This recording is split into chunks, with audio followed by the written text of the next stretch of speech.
오늘 함께 읽을 하나님의 말씀은 신약성경 마태복음입니다. 마태복음 6장입니다. 마태복음 6장 19절부터 34절까지 같이 읽도록 하겠습니다. 제가 가진 성경은 신약성경 9페이지네요.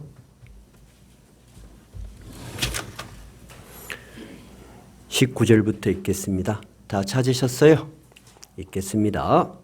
너희를 위하여 보물을 땅에 쌓아두지 말라. 거기는 좀과 동록이 해하여 도둑이 구멍을 뚫고 도둑질하느니라. 오직 너희를 위하여 보물을 하늘에 쌓아두라. 거기는 좀이나 동록이 해하지 못하며 도둑이 구멍을 뚫지도 못하고 도둑질도 못하느니라. 네 보물 있는 그곳에는 네 마음도 있느니라.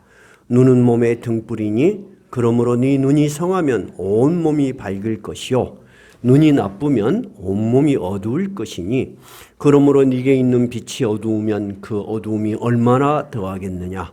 한 사람이 두 주인을 섬기지 못할 것이니 혹 이를 미워하고 저를 사랑하거나 혹 이를 중히 여기고 저를 경히 여김이라. 너희가 하나님과 재물을 겸하여 섬기지 못하느니라. 그러므로 내가 너희에게 이르노니 목숨을 위하여 무엇을 먹을까 무엇을 마실까 몸을 위하여 무엇을 입을까 염려하지 말라. 목숨이 음식보다 중하지 아니하며 몸이 의복보다 중하지 아니하냐. 공중의 새를 보라. 심지도 않고 거두지도 않고 창고에 모아 들이지도 아니하되 너희 하늘 아버지께서 기르시나니 너희는 이것들보다 귀하지 아니하냐. 너희 중에 누가 염려함으로 그 키를 한 자라도 더할 수 있겠느냐. 또 너희가 어찌 의복을 위하여 염려하느냐. 들의 백합화가 어떻게 자라는가 생각하여 보라. 수고도 아니하고 길쌈도 아니하느니라. 그러나 내가 너희에게 말하노니 솔로몬의 모든 영광으로도 입은 것이 이 꽃 하나만 갖지 못하였느니라. 오늘 있다가 내일 아궁이에 던지는 들풀도 하나님이 이렇게 입히시거든 하물며 너희일까 보냐. 믿음이 적은 자들아. 그러므로 염려하여 이르기를 무엇을 먹을까 무엇을 마실까 무엇을 입을까 하지 말라. 이는 다 이방인들이 구하는 것이라. 너희 하늘 아버지께서 이 모든 것이 너희에게 있어야 할 줄을 아시느니라. 그런즉 너희는 먼저 그의 나라와 그의 의를 구하라. 그리하면 이 모든 것을 너희에게 더하시리라. 그러므로 내일 일을 위하여 염려하지 말라. 내일 일은 내일이 염려할 것이요 한날의 괴로움은 그날로 족하니라. 아멘. 우리나라에서 근무를 하던 근로자들이 자기 나라로 돌아갑니다. 자기 나라로 돌아가서 한국에서 배운 말 중에서 공통적으로 안 잊어버리고 꼭 하는 말이 있어요. 한국 사람들은 다 이런 말을 쓰더라. 또는 한국 사람들은 이런 사람이다. 한국 사람을 대표하는 단어 4글자 뭐가 있을까요? 빨리빨리입니다. 외국에 우리나라 와서 근로했던 사람들이 제일 많이 듣는 거 빨리빨리. 그렇게 한다는 겁니다. 한국 사람들이 얼마나 빨리 하는 걸 좋아하냐면요. 중국집 아세요?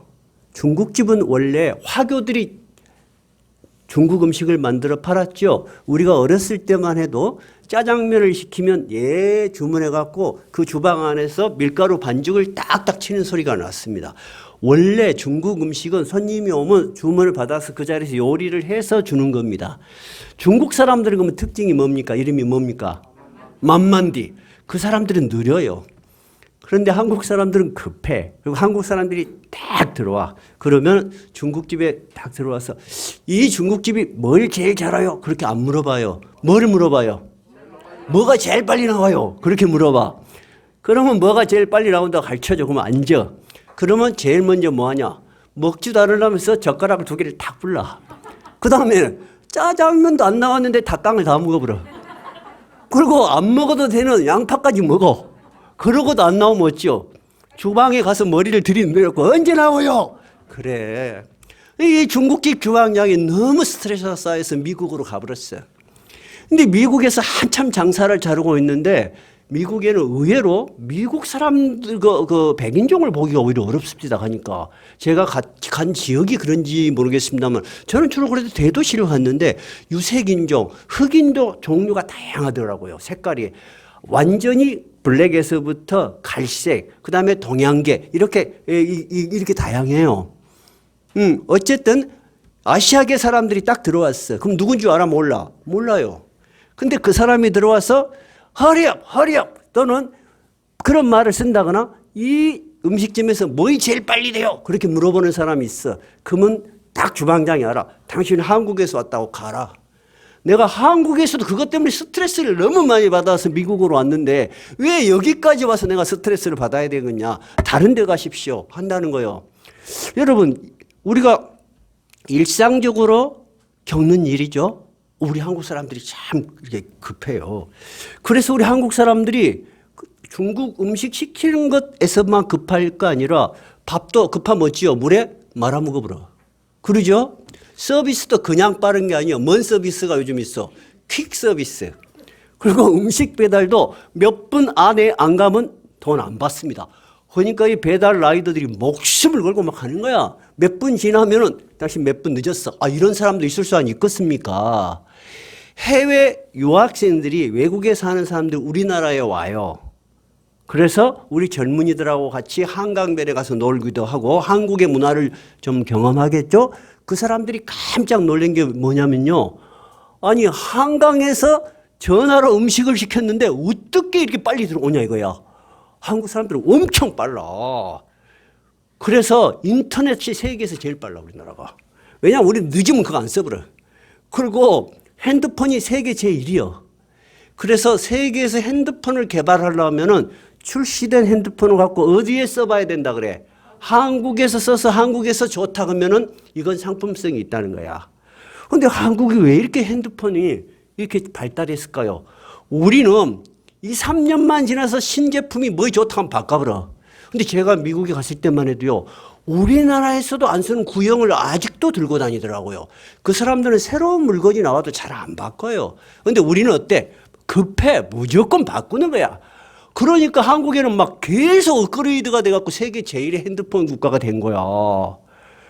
그 여러분 태영호 씨라고 알아요? 네, 영국 대사, 북한 대사였다가 탈북했다고 봐야 되겠죠. 우리나라의 망명한 사람이 한국에 와서 놀란 게 뭔지 알아요?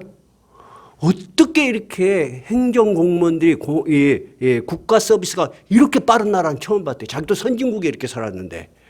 거기는 두 가지를 그 사람이 놀래더라고요. 병원, 영국 같은 데서는 아기가 감기가 들면은 절대 데리고 바로 못 간답니다. 안 받아준답니다. 애약 무조건.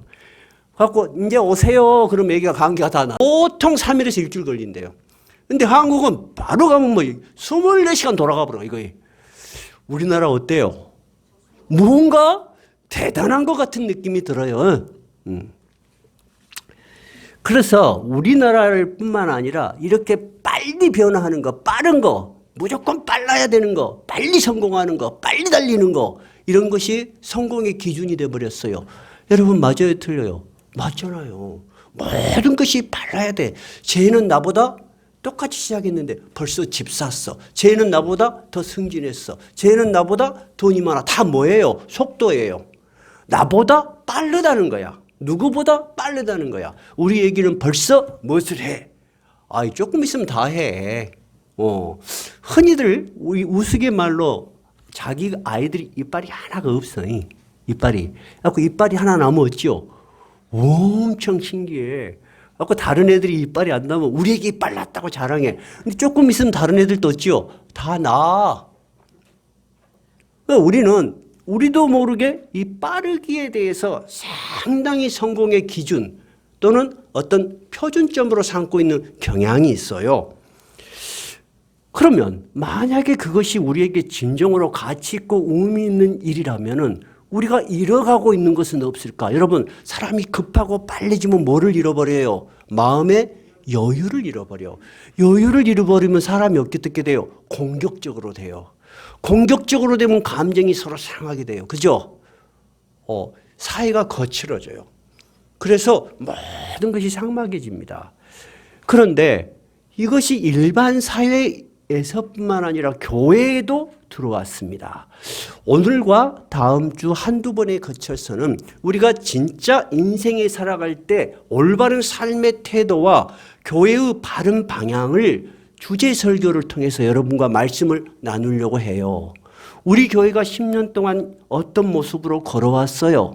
여러분들 중에는 우연히 이 교회가 여기까지 왔겠다, 또는 이 교회의 특징이 잘 뭔지 모를 수 있어요. 근데 그렇지 않아요. 저는 이 목회를 시작할 때 이 교회가 어떻게 가야 된다는 방향을 설정했어요. 여러분, 어떤 사람이 내 인생을 살 때 나는 이 방향으로 갈 거야 하고 선택을 하는 것을 보고 뭐라고 하냐? 삶의 태도라고 합니다. 해보세요. 삶의 태도. 또 적은 단위로 말하자면 선택이기도 하고 가치이기도 하지만은 큰 태도로 보면 삶의 태도라고 합니다. 나는 어떤 태도로, 어떤 가치관으로 어떤 것을 소중하게 생각하며 살 거야 하는 그런 것들이 상당히 중요합니다. 오늘 본문 말씀이 바로 예수님이 그 말씀을 하고 계시는 것입니다. 자, 오늘 본문 말씀에 예수님이 말씀을 시작하시는데, 이 오늘 읽은 본문이 마태복음 6장이죠. 마태복음 5장, 6장, 7장을 세 개를 합해서 뭐라고 합니까?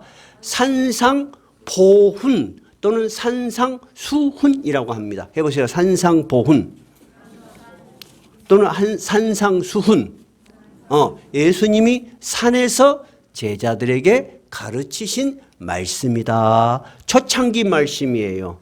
그래서 톨스토이가 위대한 문학가들이 마태복음 5장, 6장, 7장이 인류의 가장 큰 보고다, 이럴 만큼 인간이 살아가는 삶의 태도와 가치관, 방향에 대해서 심대한 영향을 준 말씀입니다. 그럼 여기다가 책갈피를 딱 꽂아놓고 마태복음 5장 1절에 정말 그렇게 시작했는가 한번 살펴보고 하십시다. 5장 1절에 뭐라고 했습니까? 예수께서 무리를 보시고 산에 올라가 앉으시니 제자들이 나온지라 입을 열어 가르쳐 이르시되. 자, 예수님이 특히 많은 사람들이 모이는 것을 보고 산에서 어떤 평지가 있겠죠. 말씀을 하시는데 특히 누구에게 말씀하시는 것입니까? 제자들, 주님을 따르는 제자들이 어떻게 사는 것이 지혜로운 삶이고 인생의 진정한 성공이 무엇인지를 우리에게 말씀하시는 거예요. 그런데 오늘 그리고 다음에 이어질 한두 번의 설교는 본문을 깊이 살펴보는 강의 설교가 아니고 어떤 주제를 여러분에게 가지고 드리는 말씀이기 때문에 본문 하나하나는 살펴보지 않고 큰 흐름으로 이 본문 말씀을 살펴볼 것입니다. 오늘 본문을 보니까 예수님께서 처음에 뭐라고 말씀하십니까? 자, 뭐라고 말씀하시죠? 너희를 위하여 보물을 땅에 쌓아두지 말라. 이렇게 시작했어요. 그리고 어디에 쌓아두래요? 하늘에 쌓아두래요. 자, 보물이라는 것이 여러분 뭐죠? 내가 소중하게 생각하는 것들. 여러분 다 우리에게는 보물이 있습니다. 공통적으로 일반적으로 신앙을 갖든 갖지 않든 보편적으로 우리에게 필요하고 소중한 것들이 무엇이 있을까요? 복잡하게 생각하지 말고 뭐가 많았으면 좋겠습니까? 돈, 솔직히 돈. 아마 크리스찬들은 막 돈 그런 거 그렇게 살려고 해도 안 살아져. 돈 있어야 돼. 돈. 또 기왕이면 돈도 있고 좀 사람이 알아주면 좋겠습니까? 그렇죠? 명예도 좀 있으면 좋겠네. 누가 안 알아주는 것보다는 오셨냐 그러고 그러면 좋겠네. 또 인기가 없어. 그런 것보다는 인기도 있는 게 좋겠네. 지위도 있는 게 좋겠고 기왕이면 옷도 좀 브링브링 입고 가면 어디서 샀냐 그러고 막 그랬으면 좋겠습니까? 우리에게 일상으로 볼 때 소중한 것들이 많아요. 그럼 오늘 본문은 그런 것들 필요 없다고 합니까? 아니에요. 오늘 본문의 특징은 뭐냐면 그런 보물들이 있는데 네가 생각하는 것들이 있고 사람들이 생각하는 것이 있고 보편적인 그런 것들도 있는데 그런 것들을 땅에만 쌓아둘라 그러지 말고 어디에 쌓아두라? 하늘에 쌓아두라는 것입니다. 즉, 이 보물을 대하는 너의 태도입니다. 태도입니다, 여러분. 삶의 가치입니다. 똑같은 것이 있는데 이거를 어떻게 쓸 것이냐 하는 너의 삶의 가치가 진짜 중요하다는 것입니다. 왜 그러냐? 21절 한번 읽어봐요. 뭐라 그랬나요? 내 보물 있는 그곳에는 네 마음도 있느니라. 무슨 말이냐? 여러분 저를 한번 보세요. 내가 소중한 것들을 다 가지고 있는데 그것을 땅에만 막 쌓아놓고 막 만족해, 즐거워해. 그러면 거기에가 단순하게 물질만 있는 거요, 마음이 있는 거요? 마음이 있어. 근데 이 마음이 점점 집착이 돼. 점점 땅의 것들만 바라보니까 어디를 안 보여? 하늘에 쌓아둘 생각을 못 해. 그러니까 점점 마음이 어두워져 가지고 물질이 자기의 주인이 되어버려. 그 말씀이 내 보물이 있는 곳에는 네 마음도 있기 때문에 네가 주의를 해라는 거야. 똑같은 보물이 있는데 내가 이것을 땅에만 쌓아둘 일이 아니다. 왜냐하면 여기에 내 마음도 실려 있고 나의 가치도 실려 있고 나의 영혼도 실려 있다는 거예요. 여러분 그래 안 그래? 그러잖아. 그러면서 예수님은 땅에 쌓아두지 말고 어디 쌓아두라는 거예요? 하늘에 쌓아두라는 거예요. 그런데 그것이 왜 중요하냐면은 사람에게 눈이 있어, 눈이. 다 눈이 있죠? 우리 중에는 눈이 불편해서 앞이 잘 안 보이신 분은 없어서 그냥 제가 편하게 말을 할게요. 우리가 평상시에 이렇게 잘 보인다는 거 여러분 굉장히 중요한 일인지 잘 몰라요. 근데 만약에 실명이 됐다고 생각해 봐요. 아니면 눈이 침침하다고 생각해 봐요. 그러면 가다가 넘어져 안 넘어져? 넘어져. 가깝게 똑같다는 거야. 이 삶의 태도 하나로 너는 눈뜬 장님이 될 수도 있다는 거야. 그러면 눈이 어두우면 온몸이 불편하듯이 네가 너의 보물을 땅에만 쌓아두면 네 영혼의 눈이 어두워져 버려. 닫혀져 버려. 그래서 너는 이 세상 살아갈 동안에 너무나 많은 염려와 고통과 결국에는 다 사라져버린 그것을 보면서 네 인생이 끝날 것이다 그러는 거예요. 하늘에 쌓아두면은 그런데 이것은 없어지지가 않아. 땅에 쌓아두면 도둑놈이 훔쳐가려고 그러고 녹이 써버리고 여러분도 살아가면서 이런저런 재물을 굴려본 적이 있으시죠? 항상 올해 1,000만 원이면 그 다음에 2,000만 원 되고 그 다음에 1억 되고 그 다음에 10억 되든가요? 한참 돈이 모이다가 또 엉뚱한 일로 사라져버리고 그러든가요? 엉뚱한 일로 사라져버리고 잘한다고 하는 일이 손해를 보기도 하고 그래. 세상 일은 그래요. 세상 일은 그래요. 그러니까 땅에 쌓아놓은 것들은 도둑놈이 훔쳐갈 수도 있고 녹이 써버릴 수도 있고 마지막에 아무것도 못 가져가. 네 것이 아니야 그게. 근데 하늘에 쌓아두면은 너는 몰랐는데 너만을 위해서 살지 않고 어려운 이웃들을 위해서 돌보고 교회를 위해 헌신봉사하고 하나님의 나라를 위해서 일하는 것을 가치있게 생각하는 모든 것들은 나는 몰랐는데 어디에 쌓인다는 거예요? 하나님의 나라에 쌓여서 네가 나중에 이런 것들이 다 쌓여있다는 것을 알게 될 것이다 그 말이에요. 우리가 지난주에도 설교했죠. 예수님께서 뭐라고 하셨어요? 누구든지 나를 시인하면 나도 하늘에 계신 내 아버지 앞에서 너희를 시인할 것이다. 똑같은 말 한 자리라도 하나님을 높이고 교회를 전도를 하고 교회를 긍정적으로 이야기를 하고 그런 시인의 모든 말을 예수님이 기억하시겠다는 거예요. 그래서 하나님의 나라에 가서도 이가 세상에 살 동안에 아버지와 나의 그리고 교회를 위해서 하나님의 나라를 위해서 말 한마디라도 시인하고 사람들에게 긍정적으로 말하고 사람들에게 덕이 되게 말하고 그렇게 힘쓰고 애썼다고 시인한다는 거예요. 또 예수님이 뭐라고 말했어요? 너희들이 내 이름으로 제자 중에 물 한 컵이라도 한 그릇이라도 주는 자에게 내가 결탄코 상을 잃지 않을 것이다. 예수님의 약속이요. 오늘 예수님께서 하시는 말씀이 네가 살아가는 동안에 소중한 것들이 있을 수 있다는 거예요. 근데 그것을 온통 어디다가 쌓아두려고만 하지 마라. 땅에다만 쌓아두려고 하지 말라는 거예요. 그 어리석은 거다는 거예요. 지금 볼 때는 너를 만족시킬지 모르지만 너는 점점 그것의 노예가 되어버려. 그렇죠? 그리고 눈이 어두워져 버려. 그럼 너는 결국 내 인생에 아무것도 남긴 거 없이 하나님 나라에 가면 뭐가 있겠냐. 한번 생각해 보라고 하는 것이에요. 근데 여러분 우리가 한번 가만히 생각을 해보면 진짜 그럴 수 있을까? 진짜 눈이 어두워져서 가치 있는 일들을 못 볼 수가 있을까? 우리 그런 생각이 들어요. 근데 예수님은 너무 쉽게 이야기를 해요. 자, 우리가 다 처녀 총각 시절을 거쳐서 결혼을 해서 가정을 이뤘습니다.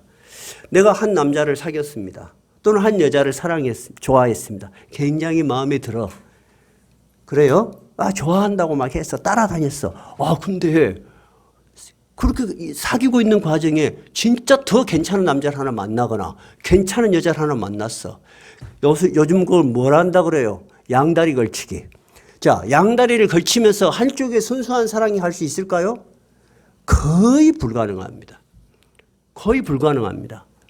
우리가 결코 두 사람의 한 사람 안에 두 개의 주인을 가지면서 나는 둘을 다 균등하게 사랑해 하기가 어렵다는 것입니다. 자, 그것이 몇 절이 있는가 한번 봐볼까요? 24절에 한번 봐봐요. 24절에 뭐라고 되어 있나요?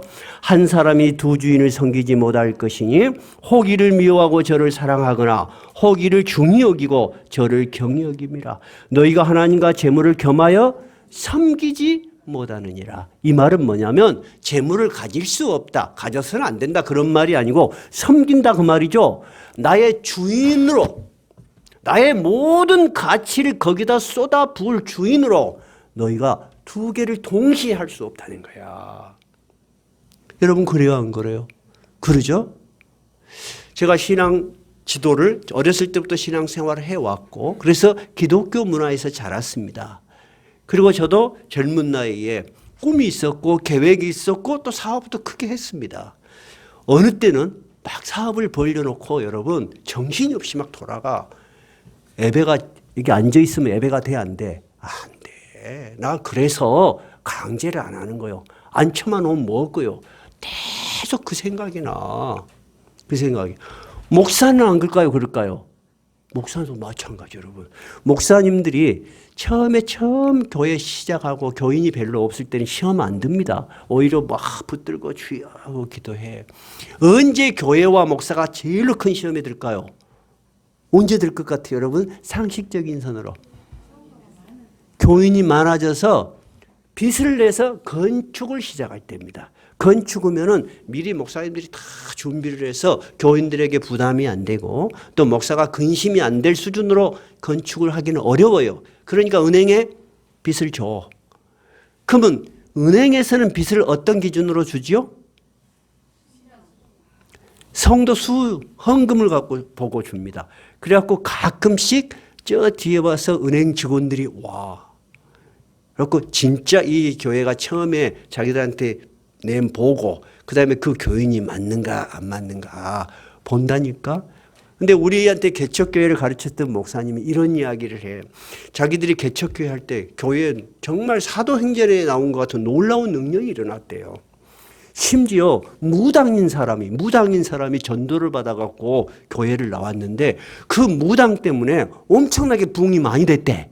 그래서 어떻게 해서 부흥이 많이 됐냐.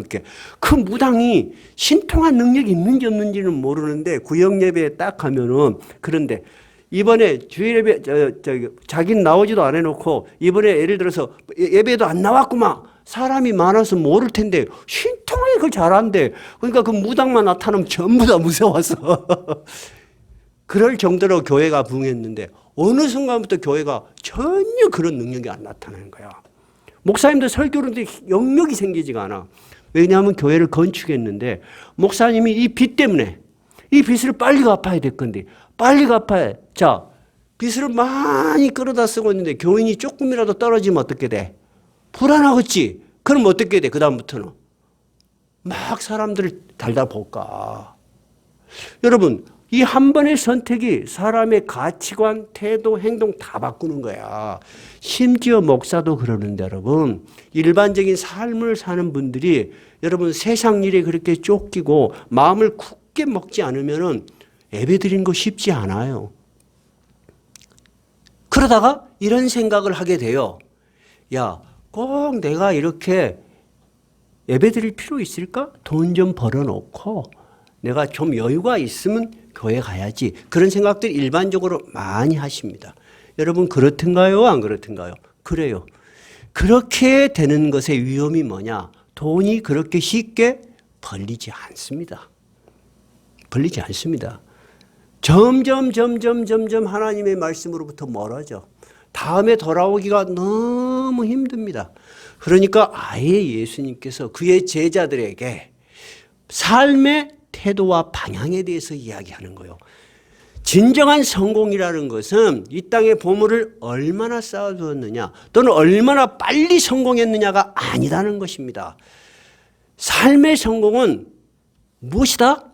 속도가 아니고 방향이라는 거예요. 어떤 방향? 하나님의 나라를 바라보는 거예요. 사는 거예요. 근데 여러분, 내가 인생을 살아보면서 많은 실패, 좌절, 그런 고통을 겪어보니까 이게 100% 맞는 거야. 방향이 잘못되면 아무리 빨리 가도 실패하는 거예요. 온 가족이 파멸로 가고 본인도 파멸해 가는 거예요. 우리가 복잡하게 생각할 것도 없어. 전두환이 노태우를 한번 봐보세요. 얼마나 그들 대통령 할 때 하늘에 나는 새도 떨어뜨린다고 했잖아요. 근데 그의 인생의 말년을 보니까 어떻습니까? 얼마나 비참하게 끝납니까? 그 자녀들까지 대대손손. 그 사람들은 그것이 인생의 성공이라고 생각했을 수 있어요. 근데 방향이 잘못되니까 어때요? 결코 아름답게 인생이 마무리되지 않는다는 거예요. 모든 것 다 그래요, 여러분. 모든 것도 방향이 잘못되면 어떤 결과도 파멸이요. 그래서 인생의 가장 중요한 것은 속도가 아니고 방향이다 하는 말씀을 드리는 거예요. 한번 따라해 보세요. 인생의 진정한 성공은 속도가 아니고 방향이다. 우리는 땅에다가 보물을 쌓아두는 인생의 선택을 하지 말고 우리의 소중한 것들을 하늘에 쌓아두는 인생의 가치관, 선택, 방향을 정해야 돼요. 그것이 굳어야 돼. 굳어야만이 여러분이 흔들림 없이 신앙생활도 할 수 있고 신앙도 깊어져 가고 여러분이 점점 삶의 열매가 맺혀져. 그것이 여러분 살아있는 신앙이에요. 신앙이라는 것이 우리에게 감정적인 위로를 주는 것이 신앙의 목표라면 굳이 교회에 올 필요 없어요. 여러분 음악 들으면 기분 좋아 안 좋아? 좋잖아요.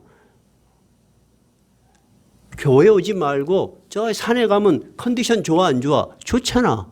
그러면 교회라는 것은 그런 것을 가르친 그런 것보다도 훨씬 더 깊은 것이잖아요. 그죠? 삶의 방향을 가르치는 거예요. 삶의 방향을. 그래서 예수님께서도 제일 처음 복음을 전하실 때 제일 처음 말씀하신 것이 뭐예요? 회개하라. 두 번째, 천국이 가까웠다. 회개가 뭐라 그랬죠? 메타노이아. 방향을 바꾸라는 거예요. 방향을 바꿔서 하나님의 나라를 향해서 바라보고 걸어가라는 거예요. 그것이 예수님이 우리에게 하신 말씀이에요. 우리가 지금 이 본문의 설교를 통해서 우리 교회가 걸어가는 방향을 여러분에게 말씀드리려고 하는 거예요. 개인의 인생도 그것이 소중하듯이 교회도 마찬가지입니다, 여러분. 교회도 속도가 중요한 것이 아니고 뭐가 중요한 것이다? 방향이 중요한 것이야. 이 교회에 무엇을 얼마나 쌓아두냐가 중요한 것이 아니고 뭐가 중요한 것이다? 방향이 중요한 것이라는 거야. 제가 그래서 개척교회 3년을 때 정말 강 집사님, 저기 오 집사님 3년 동안에 교인 2분이었어요. 전혀 저는 그것에 대해서 흔들림이 없었습니다. 왜냐하면 이 교회의 주인은 누구시다는 걸 나는 분명히 알고 있었어요. 누구시에요? 그러면 이 교회에서 일어나는 모든 일은 누가 책임 있는 거예요? 하나님 자신이 책임 있는 거예요. 우리가 어떻게 할 때? 하나님을 의지할 때. 하나님의 그 능력이 있으심과 완전하심을 믿을 때 하나님이 일하시고 우리는 그것을 바라보는 거야. 그럼 우리에게 게을러라 그런 이야기를 하는 거예요? 그건 아니에요.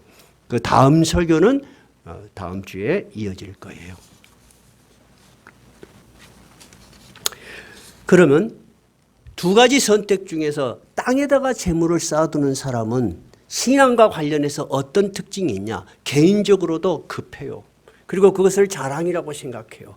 점점 그렇게 되면서 그는 신앙생활에서부터 멀어지기 시작해요. 멀어지는 첫 번째 증상이 뭐냐? 교회 예배 출석, 예배에 집중을 하지 못해요. 집중을 절대 못합니다. 그냥 보면 압니다. 두 번째는 집중을 못하는 것이 길어지면 어떻게 돼요? 그 다음에는 출석 자체를 안 하게 됩니다. 그리고 이미 가치관이 바뀌어서 세상 이야기가 귀에 빨리 들어와요. 어디가 돈 버는 거, 어디 하면 빨리 성공할 수 있다는 거, 어디 투자하니까 돈이 됐다는 거, 그런 것들은 정보가 속속속속 들어와. 그런데 회개하라, 그 다음에 너의 죄를 자백하라, 그런 말은 어때? 엄청 불쾌해. 안 듣고 싶어해. 우리 인간은 이상하게 자기가 마음에 둔 욕망만큼 듣는 소리도 선택해서 듣고 싶어해. 그래 안 그래? 그렇잖아요. 내가 원하는 소리만 듣고 싶어요. 그러면 하늘에 쌓아두는 사람은 어떤 사람일까요? 어떤 삶의 태도를 가질까요? 오늘 예수님 말씀을 통해서 보니까 이 사람은 하늘의 새를 보고 들의 백합화를 보면서 이야, 저 하늘의 새도 누군가가 먹이니까 사는 거 아니냐. 들의 저 들판에 있는 저 야생 풀도 솔로몬이 그렇게 화려하게 입은 옷보다 아름답지 않냐. 내가 벌거벗은 거 아닌데 천지 만물을 움직이신 하나님이 나를 굶주리게 하겠냐. 내 식구를 굶주리게 하겠냐. 이런 마음의 생각을 가지고 산다는 거예요. 그리고 자기의 시간과 여유를 나만을 위해서 쓰지 않고 나보다 어려운 이들, 교회와 하나님 나라를 위해서 쓴다는 거예요. 이 사람의 마음의 태도는 어때요? 급해요? 여유가 있어요? 아주 여유가 있고 얼굴에 평안함이 있어요. 여유가 있고 얼굴에 평안함이 있기 때문에 여러분 심정적으로 괴로움이 덜해요. 그러죠? 그리고 항상 하나님을 의지해. 이 사람은 오늘 하루를 최선을 다해서 살아. 내일은 염려 안 해. 왜? 내 능력이 내일까지 할 능력이 없어. 나는 오늘 또 돼 죽겠다 하고 자. 그 다음날 오면 또 그 다음날 열심히 살아. 그냥 하루하루 열심히 사는 거야. 그러다 보니까 하나님 나라 갈 때가 됐어. 내일은 하나님 나라에 갈 때가 됐고 가는 거야. 여러분 어느 쪽이 좋겠어? 평생을 쫓기고 뭔가를 쌓아서 그렇게 부산하게 살고 싶습니까? 조금 더 여유 있게 살고 싶습니까? 저는 목회를 그런 마음으로 시작했습니다. 저는 목회를. 이제 내가 세상에서 계획을 세우고 제가 굉장히 추진력이 강합니다. 한번 계획을 세울 때 우리 장로님들이 저를 어느 정도 이제 파악하셨을 거예요. 저는 당회를 해도 철저하게 준비합니다. 철저하게 준비하고 이것이 결정되면 뒤돌아보지 않고 앞으로 가는 스타일이에요. 그러니까 이 사회에서도 그만큼 또 일을 하고 살았겠죠? 근데 하나님이 그 모든 끄트머리에 그 결과를 나에게 보여줬어. 그래, 그렇게 네가 살아보니까 뭐이 얼마나 남드냐. 정말 요즘말로 쇠가 만발이 빠지게 고생만 뒤지게 했어. 그래서 교회만큼은 하나님의 일만큼은 내가 진짜 기다리는 마음으로 목회를 해야 되겠다. 옳지 않은 길은 안 걸어가야 되겠다. 그래서 여기까지 온 거예요. 그래서 여러분 어느 권사님이 저에게 목사님 우리 교회가 이렇게 편해도 돼요? 그런 말을 하실 때 저는 마음속으로 그래도 알아보는 사람이 있어서 기쁘다. 여러분 우리 교회에 와서 바쁘게 살라고 하지 마세요. 우리 교회만큼 모임이 적은 교회가 없어.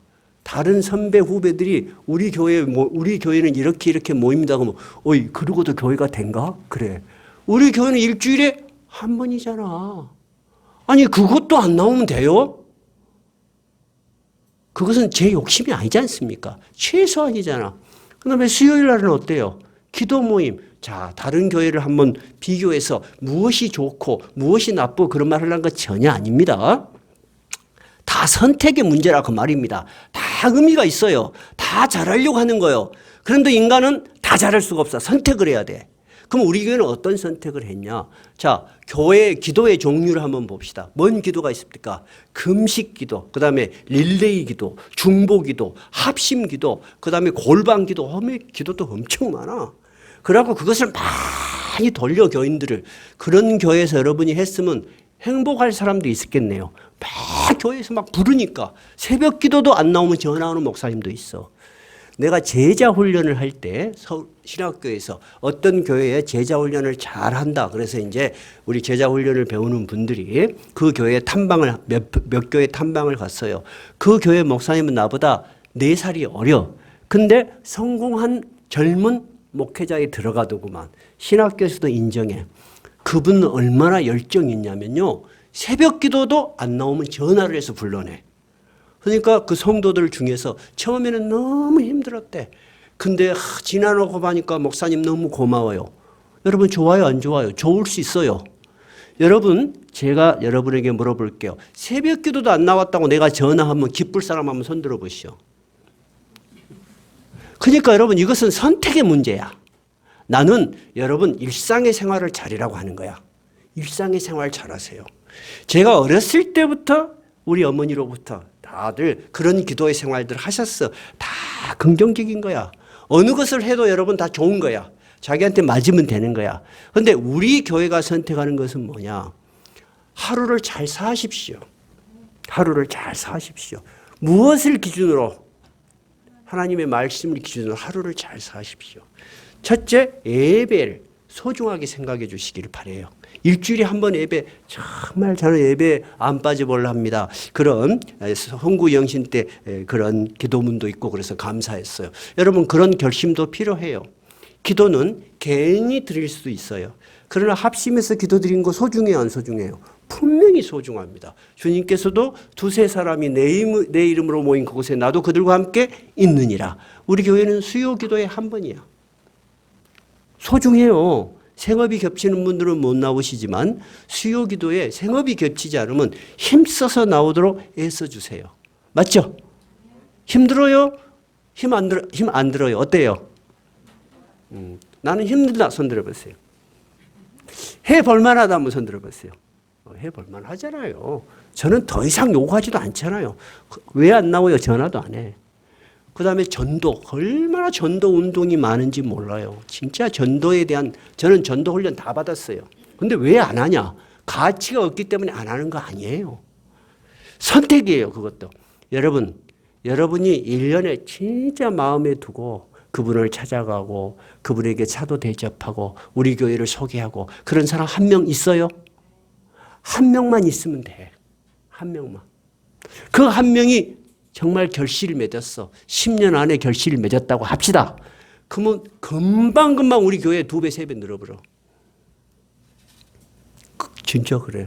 그러니까 저는 전도도 자기 마음에 소원을 가지고 조용하게 그분을 위해서 기도하면서 시간과 물질을 들여서 그분에게 사랑을 표현하면서 진심으로 다가가자. 그거밖에 없어. 내가 남전도에 여전도에 개입하는 일 있어요? 한 번도 없어. 그리고 추석날, 설날 때 부탁하는 건 뭐예요? 제발 선물 좀 가져오지 마십시오. 너무나 많이 가져와서 가져가지 말란 말 아니에요. 별로 받은 적 없어. 근데 아예 주지 마십시오. 왜 그러냐면요. 한 번 선물을 주면은요. 그 사람은 다음에 안 주면 괜히 미안해. 그래요, 안 그래요? 우리도 그것도 습관입니다. 누군가가 한테 갈 때 꼭 뭐를 가지고 가는 사람은 안 가지고 가면 자기가 불편해. 그러지 말자 그 말이야. 제발 아무것도 주지 마라. 아무것도 못 주게 하니까 여전도회하고 남전도회가 그냥 모아서 이렇게 무엇을 저를 주셔. 그것마저 제가 안 받으면은 너무 정이 없다 할까봐 받긴 했지만 사실 그것도 불편해요. 저는 아무것도 안 받고 싶어요. 그러면 남전도 여전도가 할 일이 뭐냐? 그 이름이 있지 않습니까? 남녀 전도회잖아. 자기 교인들 중에 못 나온 분 있으면 챙겨주는 것이 1번이요. 목사님 챙기는 거 1번 아니다니까. 안 나온 사람 챙겨봤냐고 회장은 꼭 물어봐줘야 돼. 누가 요즘 안 보이는데 그분 만나봤냐? 그분을 위해서 같이 식사도 하고 그분을 찾아가는데 예산을 쓰세요. 이해가 되셨죠? 여러분 각각 자기가 맡은 일만 조용하게 잘해나가면 아무 문제가 없어. 우리 교회가 아무 문제 없이 잘 가다가 2021년 이런저런 문제가 생겼어. 그래서 나는 생각할 때 그래. 하나님께서 너무 편안하니까 참 이런 문제를 주셨나 보다. 정말 기도하고 그분들이 몸도 마음도 건강해지셔서 예전처럼 그 영성을 되찾고 건강을 되찾고 같이 함께 즐거워했으면 좋겠다 싶어요. 여러분들께서 전에도 광고 중에도 이야기했지만 가까운 분들이 먼저 챙겨주시고 저에게 항상 이야기해 주시면 언제 어느 때라도 즐거운 마음으로 가서 예배 드려드리고 우리가 성령 안에서 하나가 돼서 정말로 모든 것이 회복됐으면 참 좋겠습니다. 예수님께서 그렇게 이야기를 하시면서 그러면 하늘에 쌓아두는 사람의 인생의 마지막이 어떻게 되는가 우리에게 명백하게 이야기하십니다. 6장 33절 읽어봐요. 시작. 그런즉 너희는 먼저 그의 나라와 그의 의를 구하라. 그리하면 이 모든 것을 너희에게 더하시리라. 그의 나라와 그의 의를 구하라는 것이 뭔 말이죠? 너희의 모든 소중한 것들을 하늘에 쌓아두는 그런 인생관과 선택과 삶의 태도를 가져라 그래요. 그러하면 이 모든 것을 너에게 더하시리라 뜻이 내 능력을 그 사람을 통해서 보여주겠다는 거야. 너희들은 너희들의 능력으로 막 땅에다 쌓아두려고 하는데 누구들 그렇게 살아라. 나는 나를 믿고 의지하는 그 사람에게 내 능력을 그에게 보여주겠다는 것입니다. 그것이 오늘 예수님이 제자들에게 무엇이 삶에 있어서 올바른 것인가 우리에게 가르치는 거예요. 다시 본문으로 돌아갑시다. 이 세상의 많은 문화와 이 세상 사람들이 추구하는 것은 성공의 속도죠. 분명히 맞죠. 대표적인 사람이 한국 사람이죠. 그래서 한국 사람들 자살률이 세계 1위인 거예요. 사회가 거칠어지고 영혼이 황폐화된 거예요. 근데 예수님은 우리에게 뭐라고 말씀하세요? 중요한 것은 성공의 속도가 아니고 삶의 방향이라는 거예요. 오늘 이 말씀을 통해서 우리가 한번 깊이 더 생각해 봤으면 좋겠어요. 우리의 삶의 방향과 우리가 소중하게 생각한 것들이 지금 땅에만 눈이 있는가? 아니면 하늘을 통해서 있는가? 우리 교회의 목표가 우리 교회의 목회 철학이 무엇이다고요? 빠르기가 아니고 천천히입니다. 너무나 일을 많이 하려고 하지 마세요. 빠르게 잘하려고 하지 마세요. 천천히. 누구의 뜻을 기다리면서? 하나님의 뜻을 기다리면서. 너희는 먼저 그의 나라와 그의 의를 구하라. 교회도 똑같아요. 이 교회가 하나님의 의와 하나님의 뜻에 맞는 방향으로 가는가? 그러면 이 모든 것을 너희에게 더하시리라. 이것이 우리에게 준 약속이고 여러분에게 준 약속이고 교회 위에 하신 약속이에요. 이 약속이 여러분의 삶의 방향이 되고 가치가 되고 힘이 되시기 바랍니다. 네. 588장입니다.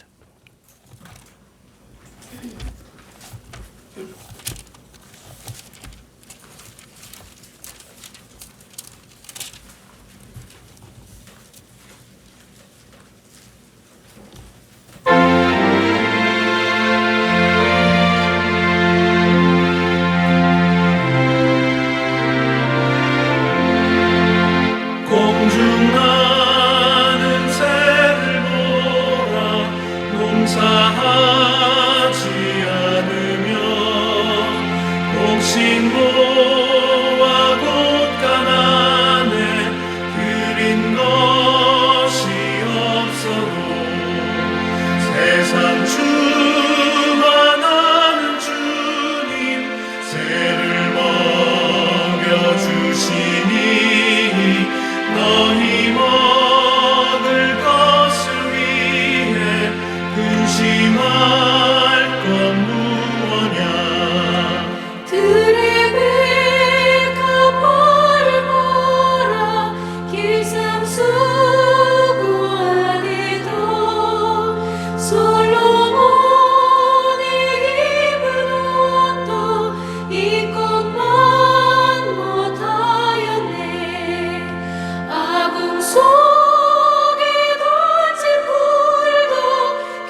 2022년 또 한 해가 우리에게 주어졌습니다.